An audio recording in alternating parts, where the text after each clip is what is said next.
Subhanallah, Alhamdulillah. Assalamu alaikum, guys. I'm live, just talking to you guys while I have my dinner, and yeah, I'm happy to answer any questions.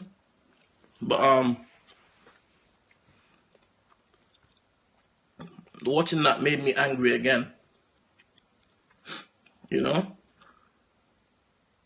really, really did piss me off again, because it's like people, oh, it's about onions. No, it wasn't about onions. It's about the fact that I was living with a guy who was being a racist and flipping at going out of his way to, instigate arguments, proper windiness. So every time that Abdul Haq and I tried to talk, people, it didn't matter what it was. First, it was they were always picking on Abdul Haq. They wouldn't even let him, even in the situations where he was right, they would gang up on him. Then they would gang up on Humaira. And then I would end up sticking up for these people. So then they started taking up, doing stuff for me. So like, you've got this guy telling me that Africans should look at the brighter side of slavery, how we should be happy, how we should be happy because Indians, apparently we Africans didn't build anything in Africa. It was all Indians and white people. Like, and I'm the bad guy because I got fed up with it. And then you've got Sabah telling me that Nigeria deserved to be colonized because apparently we didn't put up a fight. I don't know what history book she read that in. Anyway, I hope you guys don't mind. I'm having kabli palau. Just to show you I'm not racist. I eat kabli palau, yeah? Big up to all my Afghan man them. But, yeah, so, if you need to sit down on your ass and tell me that I overreacted, but boy, if you were me, wouldn't you be pissed off? Like, imagine that we should look at the brighter side of slavery. And then you've got people on there with no interest in Islam. So every time you mention the deen, every time we talked about Islam, they would get angry. They would, try and silence you. And I'm like, what's the point? Really, what is the point of coming on a program about Islam and Muslims? The program's title was Muslims Like Us. But every time the Quran was mentioned, Naila and them would lose the plot. Now you guys are calling me bully and all that. Tell me, if it was me who took someone else's stuff, and then when he asked me about it, squared up to him and started shouting, would you guys be calling him the bully or me? It's really easy to point the finger at people who look like me and who are my size and sound and talk like me and call us aggressors. If you're a black person and you've ever worked in an office where you're the only black person, you know what I'm talking about. Your white co-worker gets upset. Oh, he's just upset. Black guy gets angry. He's threatening. The whole time I didn't even shout. He was shouting and walking towards me. I said, okay, what are you going to do? All of a sudden, I'm aggressive. I'm a bully. I don't understand that shit. But are you guys actually seeing this?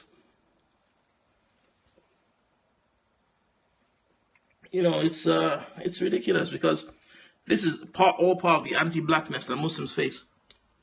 Look, you got people like that. Apparently, I'm aggressive to old people and women because I pulled up Sabah on her views on race. Every time we spoke about race, she would tell us not to talk about it. A lot of that didn't even make it into the program. There were many times that we would try and talk about race, and boom. Oh, you guys talk about that race thing again. She said that Muslims need to blend in and be like the English. Bitch, I'm tanned. How am I supposed to blend in? Look at me, baby. I'm like this all year round. What am I supposed to do? Bleach? How'd that work out for Michael Jackson? We need to just fit in, And Humaira had a good point. She was like, look, if Sabah goes out, with her scarf, she doesn't worry about the EDL or those people that, you know why? Because they don't identify her as Muslim. So, she said she's never experienced Islamophobia. Yeah, because she's white. Same with Bara. Ask Bara himself and he'll tell you. He didn't experience Islamophobia like me because he's blonde. He's got blue eyes. He looks German. So he's not going to be as conscious of Islamophobia. Even though he's Syrian, he might see what people say about Syrians, but he'll never experience it in person. Because most people who meet him wouldn't know he's Syrian. And if he's on Twitter now, you can ask him, you know?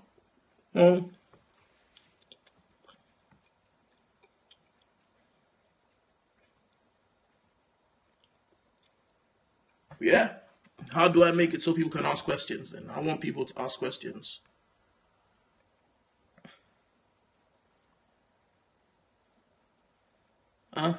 Fatme. It's an interesting name, man. Fatmails and something.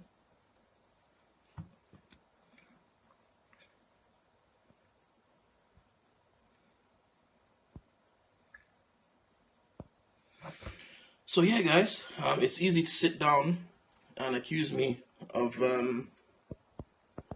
being aggressive and whatnot. But how many of you have had to deal?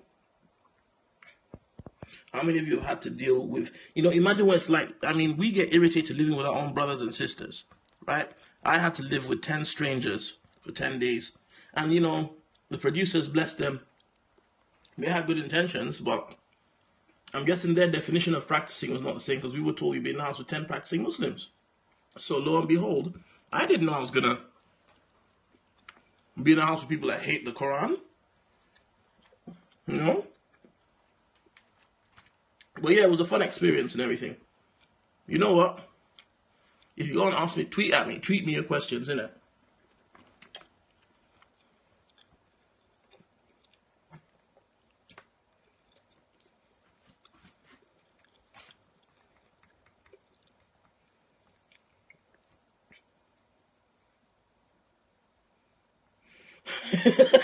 Al-Kashmiri, boy. I'm not even going to repeat what you just said. And here's the thing. My problems with the boy have nothing to do with sexuality or the fact that he's gay. Whatever, man. I'm not saying I condone it or that it's halal, but my issue with him is that he did not follow the tenets of my philosophy, which is don't be a dick. Because if you tell an African he should be happy about slavery because of the bright side, you've been a dick.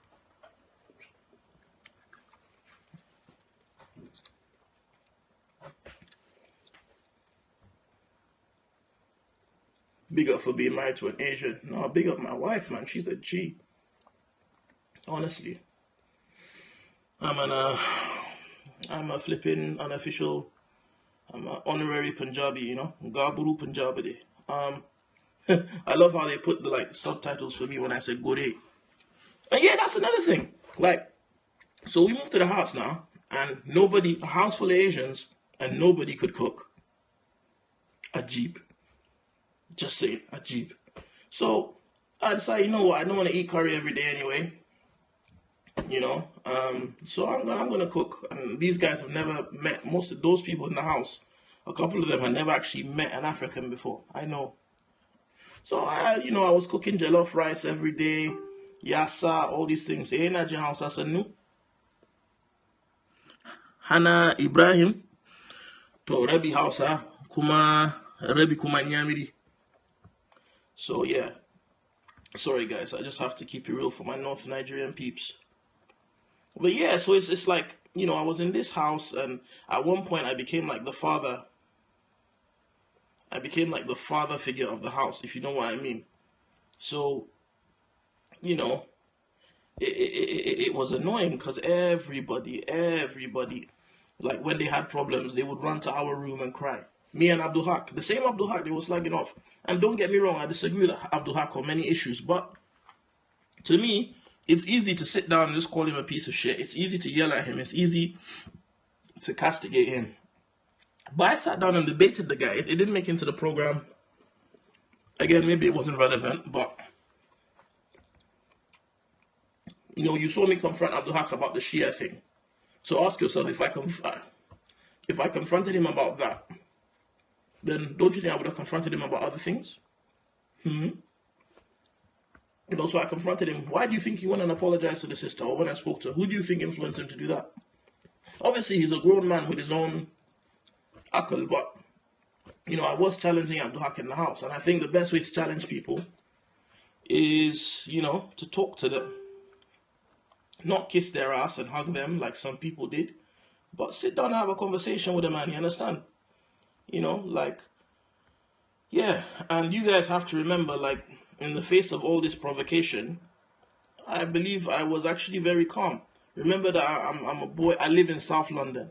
Yeah, I'm an African man. I grew up in Nigeria and I live in Croydon. Right? Do you understand how difficult it is for someone like me to have someone get in my face and shout and react the way I did, as calmly as I did? For a man as proud as me to hear the ignorance these people were spewing and be the bigger person for about 10 days. Think about it. If I was aggressive, why is it only at the end of the program that I started getting into arguments? Ask yourself that. You know? Like I said, it's really easy to paint the big black South London brother as aggressive, and the little camp Asian guy, he's not even little, he's a rugby player, for God's sake. You know what I mean? He's the class the camp guy as a victim. And I'm not even blaming the producers of the show. I'm just saying you people that are complaining that, oh, man should have been calm. Would you have been calm? How many of you are calm now? So say, wallahi, Allah, taimaka. Keep following, man. I need more Hausa followers. I miss home.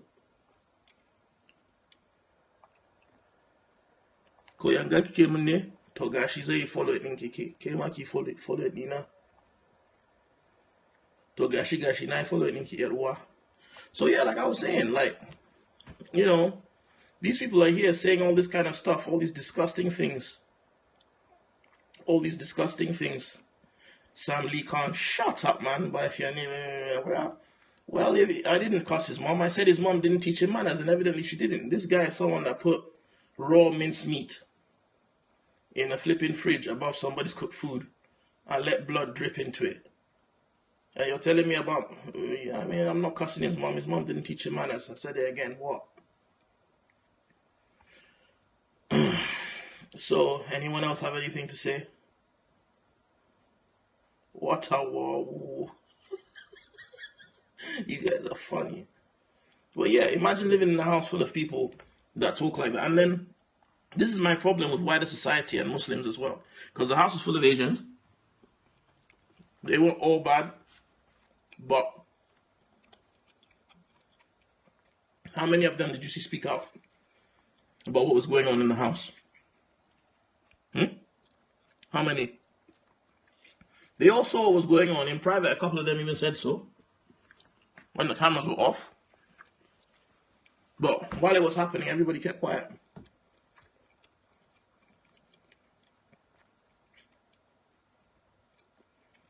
Chat's limited to people I follow. Is there any way I can edit this while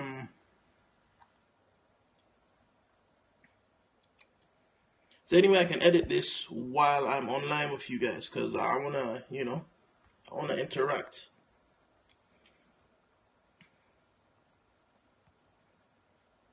I wanna interact with you guys, you know. It's not like I've got anything else to do tonight. Oh wow, watching myself on the screen, that is so cool. Wallahi, technology has gone so far right now.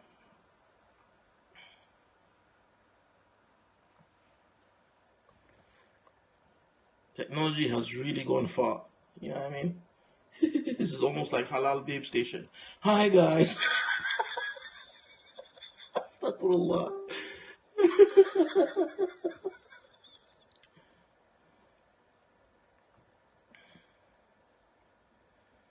Why is this Badriya Jibril girl still tweeting at me? Listen, if you're happy for Asians to call you and treat you a certain kind of way and you think I should be fine, go work as a maid in Pakistan or somewhere, man. Don't tell me that I should accept people being abusive to me. You know, no, don't tell me that, man.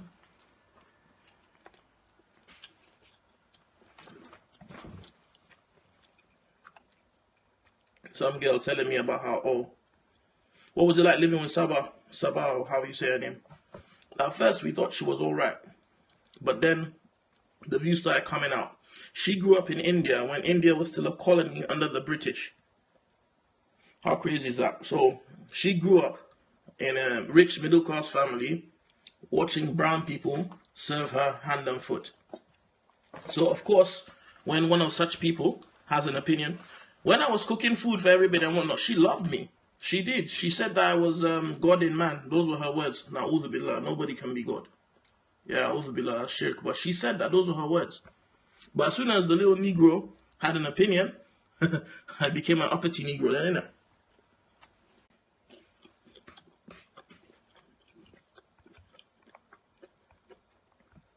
It was interesting because she always told Abdul Haq how he's not knowledgeable, he's not a scholar. But she never quoted no hadith though. Nobody did. In the house, I think it was only me and Bara who actually were able to argue with Abdul Haq using Islam. That's why you need to learn your religion. If you want to defeat extremism, you won't defeat it by abandoning your religion. Wallahi, you won't. The more ignorant you are of your religion, the more you're helping extremists, because if there's not good people out there to explain what Islam teaches, then there's nobody that's going to help de-radicalize these people. And then these think tanks like Quilliam, Prevent and whatnot will come from nowhere and put nonsense in people's heads about what Islam should be. You know, if there was someone else who knew Quran and Sunnah in Abdul Haq's life when he first became Muslim and was able to teach him Islam as a normal, you know, whatever, he wouldn't be on the path that he's on now, or he was on. But unfortunately, Muslims have this culture of wanting to gather shahadas. Then when someone takes shahada, you just F off and leave them alone. And that's what happened to Abdul Haq. All the normal Muslim people in the house, all the normal Muslim people in Abdul Haq's life, were people that didn't practice. So the only practicing Muslims he saw were the ones that were terrorists, supporters. The same way everyone else in Muhajirun, ask them, most of the people who aren't like them that they know, that are born Muslims, it's just, they're not practicing. You look at the people on the show. These people are meant to look like what a good Muslim looks like, that isn't violent, that isn't dangerous. These are people, you know, I'm not going to name names, but about 3 people in that house had never read the Quran before. I won't tell you who they are, you can guess for yourself. One of them likes taking people's onions. Yeah, never read the Quran before, but he was quick to try and, you know, instigate debate with me for talking about us in the Quran. And that's something I don't like, because, you know, you're lying to people. You're saying something that is in the religion isn't really in the religion, just to make it look better for other people. But let me ask you something. If you lie to a non-Muslim and tell them something isn't a part of Islam, and they find out that it is, don't you think you've done a disservice to your religion? Don't you think people are gonna then be pushed further away from Islam because you've lied now to try and promote Islam?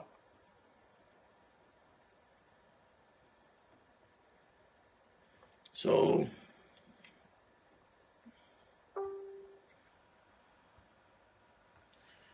that's part of my frustration. Like, I was having a conversation with this guy who wanted to know about heaven and hell, and I said, yeah, there's heaven and hell in the Quran, but I don't necessarily think that it's a good way of preaching to always tell people that they're going to hell. I don't think it's a good way of preaching at all, because you scare people away from Islam.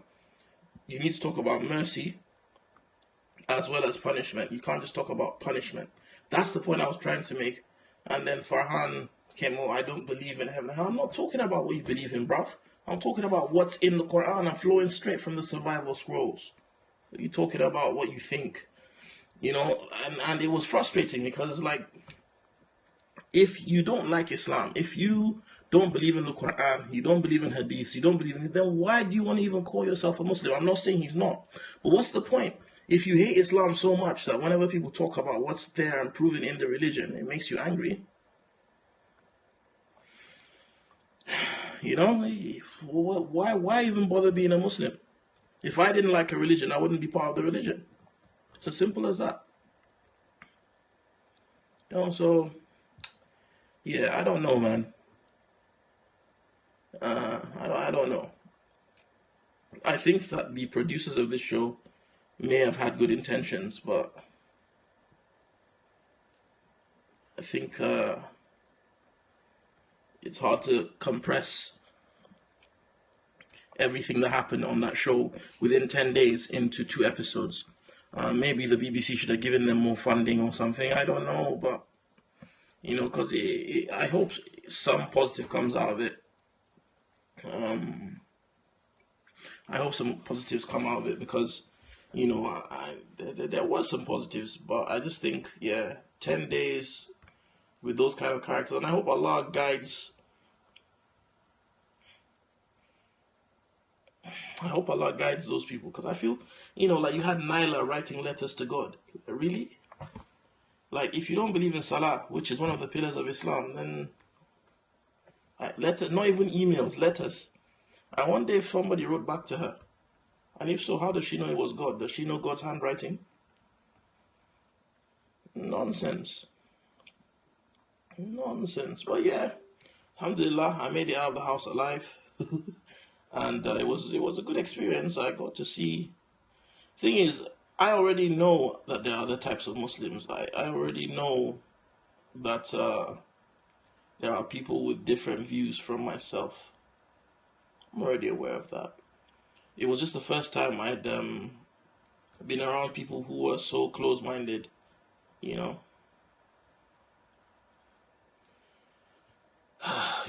now I'm getting the threats and abuse on Facebook. Whatever, man. I wish you would. But yeah, thank you guys for your support. I'm glad it's all over, done and dusted. And like I said, I hope I didn't, if you don't like something I did on the show, then that's you, innit? Yeah, it just shows like when people talk about the Muslim Ummah, and what's funny as well is a lot of these, like I see a lot of Asians and Arabs on Facebook who are angry because I talked about anti-blackness in Islam, but it's like until you know what it's like for people to send to make dua that something bad happens to your 2-year-old daughter simply because her parents come from different backgrounds, everybody shut up. Everybody, if an Arab talks about racism that Arabs suffer, it's fine. If Pakistani talks about the racism Pakistani suffer, it's fine. The moment a black man talks about the black experience, Rubai, okay, you're a Hebrew Israelite. Okay, you're a flipping nation of Islam. Okay, you're a nationalist. I didn't know black was a nation. But it's okay for everyone else. People are more angry about me discussing racism than the fact that there is racism in our communities. How sad is that?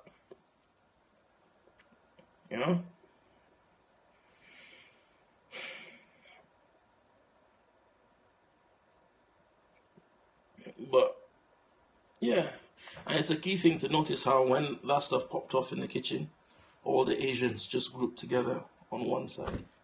It was only Abdul Hakam Bara that stood with me. Not that I needed help where I was, but it just shows you, even the ones that I was cool with that weren't taking part in the argument, just naturally found themselves walking and standing with each other.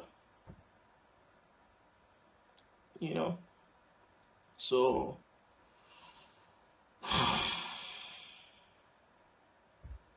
just that house, as mad as it is, kind of does show you a genuine picture to some extent, the problems we have in the Muslim community. Like, they were happy to live in filth until a Gora was coming. Until they saw a white man coming, they heard that non-Muslims were coming.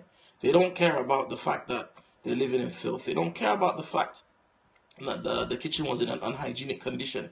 They were eating food from a kitchen that hadn't been cleaned in 5 or 6 days with food all over. They were leaving bloody meat in the fridge. But as soon as they heard that a non-Muslim was coming to the house, all of a sudden they knew how to clean.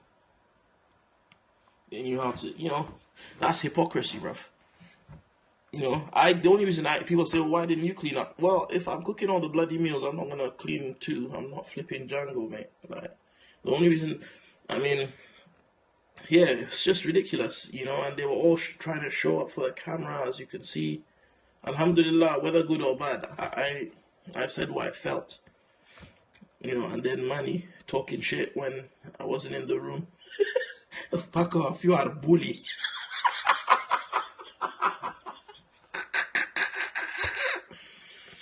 Oh my days. You're just bully.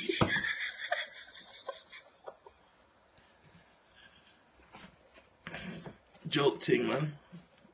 But yeah, anyway, I'm gonna head off now, get ready to go to sleep. I might come back on actually if I can't sleep, if I'm bored, and we can chat some more. But hold tight, you man, innit? Assalamu alaikum wa